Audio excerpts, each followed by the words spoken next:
1960s, many of Britain's former colonies were being torn apart by civil war. In Nigeria, the federal government were fighting a vicious campaign to stop Biafra from seceding. The British government was secretly supplying the federal side with weapons. Their aim was to protect Britain's oil interests in Nigeria. But the Sunday Telegraph printed an internal government report which exposed this, and there was an outcry.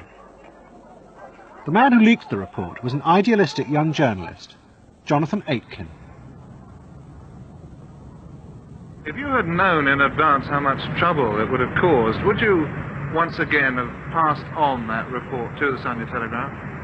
Well, my goodness, that's a difficult question. I think the answer really is this, that given that situation of that ghastly war going on, and given the fact that I believed I received that information in good faith, I think it was my duty as a journalist, and indeed as a citizen of this country, to pass on that information. So I think the real answer is yes, I would do it again. There were protests throughout Africa. Britain was seen as helping the Nigerian government to pursue a policy of genocide. The scandal also split opinion in Britain. Should we stop sending arms to Nigeria? Whether this would have any effect or not, should we stop sending them now? Yes. Hugh Fraser. To my mind, it's a very simple, and the answer is yes.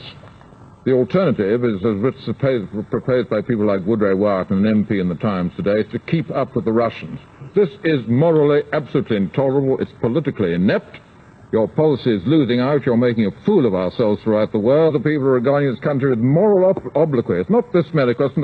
The policy has failed. If we don't supply arms to the Nigerian government, the Russians are going to go on doing it. The Russians have told the Nigerian government that whatever happens, they're going to see them through to victory. Well, is it wise that we should allow the whole of this vast area, with 52 million people in it, with more oil in it than Kuwait, to fall into the hands of the Russians? I mean, it's absolutely crazy.